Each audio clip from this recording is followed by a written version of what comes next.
Hello and welcome, dear children of Switzerland, to our first Grammar Hammer session. My name is Chip Labour and I'm your new English teacher. Sadly, all the other English teachers of Switzerland have lost their jobs due to dramatic savings in education. Don't worry, however, I'm here, and thanks to my most generous sponsors, who are also utterly selfless and just interested in the good of mankind and all that, I am in a position to continue your education in the English language via this low budget live stream. So, let's get started right away with the first Grammar Hammer session. Topics today: the present perfect, although the present really isn't that perfect at the moment, is it? In my humble opinion, and the past simple.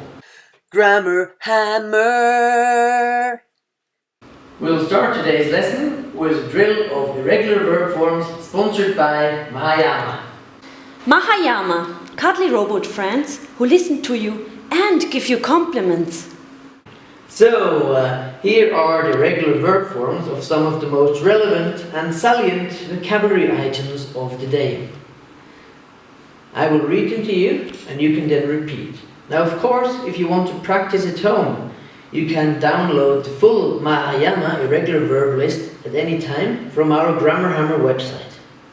Are you ready? Okay, let's get going. Eat, ate, eaten. Drink, drank, drunk.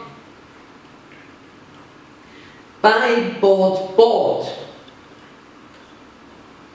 Sell, sold, sold. Pay, paid, paid. Spend, spent, spent. Know, knew, known. Forget, forgot, forgotten. Hurt, hurt, hurt. Well done, children of Switzerland. Now, of course, I can't really see you or hear you, but you know, now and again some positive reinforcement is expected of a teacher. And if you need more of it, why not just get your Mahayama cuddly robots out and get them to give you a hug and a nice compliment. If you don't have one yet, buy one. Or just listen again. Well done. Grammar Hammer. Next, we'll have a look at the forms, the present perfect and the past simple. Speaking of form, if you want to stay in form, drink Coco Loco.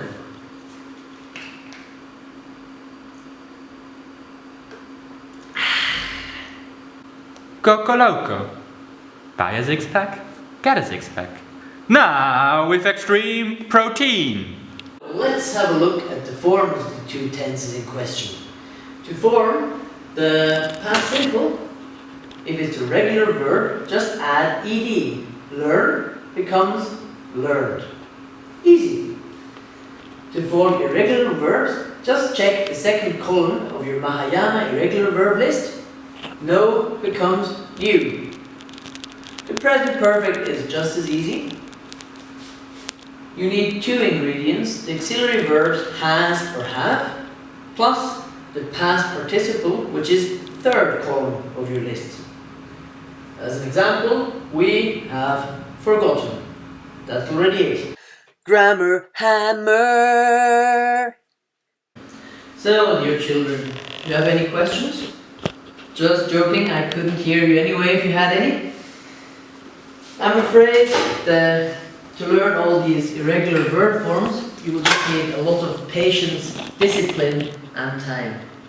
Now, luckily, the usage of the verb forms is sponsored by Fairfood Multivitamin Mega Mineral. And swallowing one of these every day will help you save a lot of time. Fairfood Multivitamin Mega Mineral. Say goodbye to glowing cooking and time-consuming consumption. Fairfood Multivitamin Mega Mineral increases your performance rate rapidly by covering your daily food requirements in one bite and no time. See, these little pills will help you to work harder and they will allow you to contribute more to the common good. So don't forget to buy a big package and to swallow one every single day. They will allow you to learn more. Speaking of which, let's learn about the usage of the two tenses. May I direct your attention to the blackboard again? We use the past simple when we are talking about an action that started in the past and finished in the past, without any connection to now, to the present moment. As an example, in 2015 we decided to spend less money on education. We use the present perfect when we are trying to focus on results of past actions on the present moment. For example, we have made a big mistake. We have given up on education, our most valuable good. Now the results of these actions are manifold. One of them is this awesome English lesson you are watching or just playing in the background somewhere at home. Anyway, tune in again next week when we will talk about the future. We'll learn future tenses and talk about the future.